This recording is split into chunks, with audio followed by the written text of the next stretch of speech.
போராட்டத்தில் தங்களை ஈடுபடுத்திக் கொண்ட அத்தனை நிர்வாகிகளுக்கும், முன்னோடிகளுக்கும், தோழர்களுக்கும், அருமை தாய்மார்களுக்கும் முதல் நன்றியை நான் தெரிவித்துக் கொள்ள விரும்புகிறேன். இந்த போராட்டம் நிச்சயமாக இன்றோடு முடிகிற போராட்டம் அல்ல.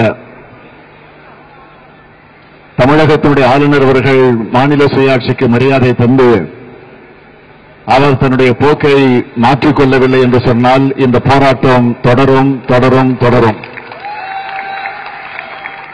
இது ஏதோ பேச்சுக்காக சொல்வதில்ல. திமுக காரன் சொன்னதை செய்வான். எனவே கவர்னர் அவர்களை நான் கேட்டுக்கொள்ள விரும்புவது, உங்களுடைய அரசியல் மரபின்படி, உங்களுக்கு இருக்கக்கூடிய இந்த சட்டத்தின்படி நீங்கள் ஆற்ற வேண்டிய பணிகளை நாங்கள் குறுக்கே நிற்க மாட்டோம். ஒரு காட்டாட்சி தர்பார் நடத்துவதற்கு நீங்கள் இந்த எடுபடி ஆட்சியை வைத்துக் கொண்டு நீங்கள் முற்பட்டிருக்கிறீர்கள்.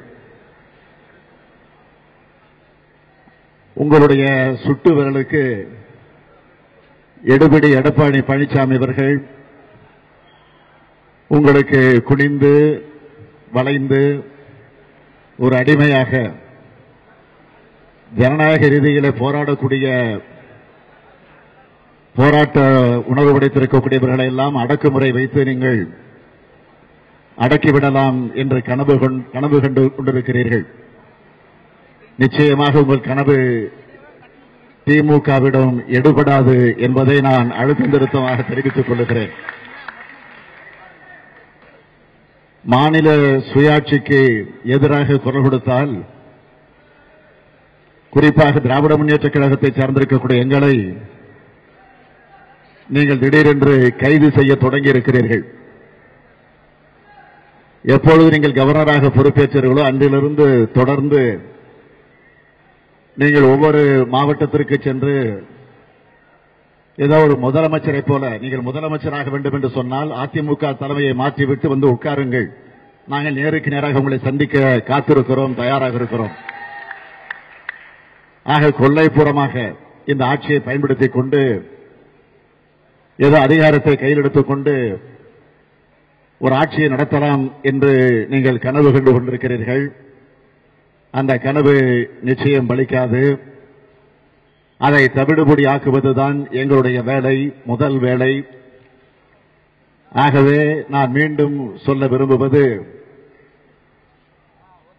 இந்த ஆய்வுப் பணியை நீங்கள் மீண்டும் மீண்டும் தொடர்வீர்கள் என்று சொன்னால், மீண்டும் மீண்டும் இப்பொழுது நடத்தக்கூடிய இந்த போராட்டத்தை விட இன்னும் அதிகமான வகையில், வேகமான வகையில், தீவிரமான வகையில் எங்களுடைய போராட்டம் இருக்கும் என்பதை மாத்திரம் இந்த நேரத்தில் எடுத்துச் சொல்லி, இந்த போராட்டத்திலே பங்கேற்று இப்பொழுது கூட ஒன்னும் குடிமொழிக்கு போய் விடாது. ஏதோ விடுதலை செஞ்சிருக்கிறாங்க. இப்போ இன்னும் விடுதலை ஆனது மீண்டும் இப்பொழுது நாங்கள் கவர்னர் மாளிகைக்கு கூட போவோம்.